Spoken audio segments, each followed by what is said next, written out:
ये कहानी एक राजा की है। एक ऐसे राजा की जो अपनी जनता के लिए बहुत बेरहम था, लेकिन उसे अपने रानी से बहुत प्यार था। उसके पास जो भी दया की भीख मांगने आता उसे ठोकर ही मिलती। लेकिन राजा का मंत्री दयालु था। वो बहुत नेकदिल इंसान था, पर राजा के आगे उसकी एक न चलती। एक बार राज्य में अकाल पड़ गया। लोग दाने दाने के मोहताज हो गए। लोग भूखों मरने लगे। पर राजा ने अपना भंडार नहीं खोला, जबकि राजा के पास इतना अनाज का भंडार था कि वो लोगों को भूख से बचा सकता था। उसकी बेरहमी के कारण बहुत से लोग भूख से मर गए। लेकिन राजा अपनी रानी के साथ अपने महल में मस्ती में डूबा रहता। उसका नेक दिल मंत्री बार बार उसे समझाता, पर उसे कोई रहम नहीं आता। और तभी एक रात रानी बीमार पड़ गई। राजा ने वैद्य को बुलाया, बहुत उपचार किया, पर रानी ठीक नहीं हुई। रानी का चेहरा दिनों दिन सूखने लगा। राजा का चैन उड़ गया। जिस रानी के अलावा उसे कुछ नहीं सूझता था, वही रानी अब कमजोर होकर उससे दूर हो रही थी। राजा की फिक्र दिनों दिन बढ़ती गई। रातों की नींद उड़ गई। रानी का उदास चेहरा देख देख कर वो परेशान रहता। तमाम उपाय किए गए, पर कोई काम ना आया।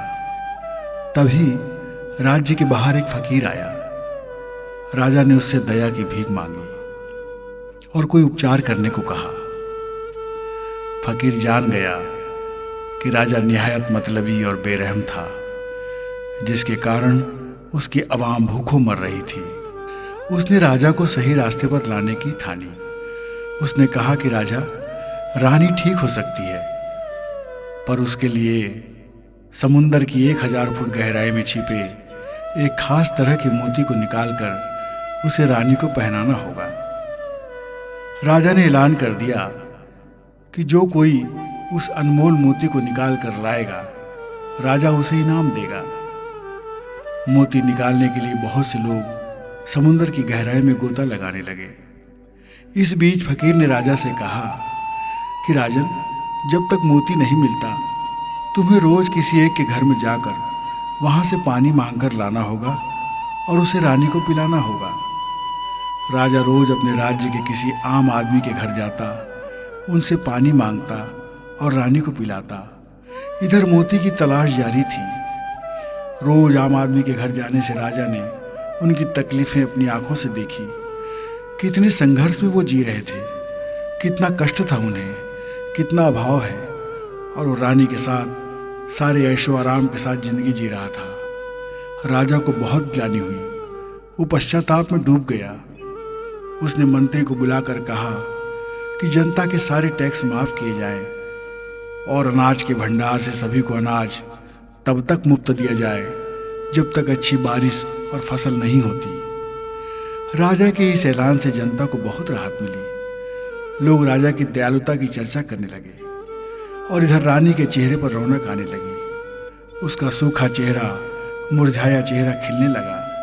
उसकी देह की सुंदरता बढ़ने लगी। राजा को बहुत आश्चर्य हुआ कि बिना मोती की माला पहनाए रानी ठीक होने लगी। राजा फकीर के पास गया, उसे सारी बात बताई। तब फकीर ने कहा, राजा, दरअसल समुंदर में कोई ऐसा मोती नहीं है। तुम ये ऐलान वापस ले लो। राजा फकीर की बात सुनकर चौंक गया। उसने कहा, तो आपने ऐसा झूठ क्यों बोला बाबा? फकीर ने कहा, मोती तो तेरे पास पहले से था राजा। तूने कभी उसे ढूंढने की कोशिश नहीं की। तू जवानी, हुस्न और अपने पद के घमंड में चूर आम आदमी की तकलीफ भूल गया। तुझे तेरी रानी और दौलत में ही सारी खुशी नजर आ रही थी, जबकि खुशी तो दूसरों के चेहरे पर रौनक लाकर पाई जाती है। तू अपने लिए जीता रहा। तुझे अपनी जनता के आंसू नहीं दिखे और इसीलिए तेरी जिंदगी से खुशियां चली गई। आज जब तेरे दिल में दूसरों के लिए प्यार और दया की भावना आई है, तो समुंदर की गहराई में छिपा हुआ दुआ का मोती तेरे दिल के रास्ते से रानी के गले में पहुंच गया और रानी ठीक हो गई। याद रख, जब तक तू औरों का ख्याल रखेगा, ये मोती तेरा ख्याल रखेगा। जिस दिन तू सिर्फ अपना ख्याल रखेगा, ये मोती सागर की अनंत गहराई में डूब जाएगा। फिर कोई भी ताकत उसे ढूंढ कर नहीं ला सकेगी। और फकीर की इस बात के बाद राजा रोज भेष बदल कर निकलता है और हर दुखी दीन जनों के आंसू पोंछता है। अब उसके राज्य में कोई भूखा नहीं सोता। रानी ने एक समय के बाद बहुत अच्छी बिटिया को जन्म दिया। अब राजा की गोद में उसकी बेटी किलकारी मारकर खेलती है।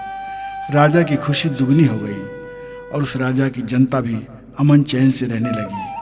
राजा की बेरहमी से लोग मुक्त हुए। उस फकीर के कारण, उस संत के कारण।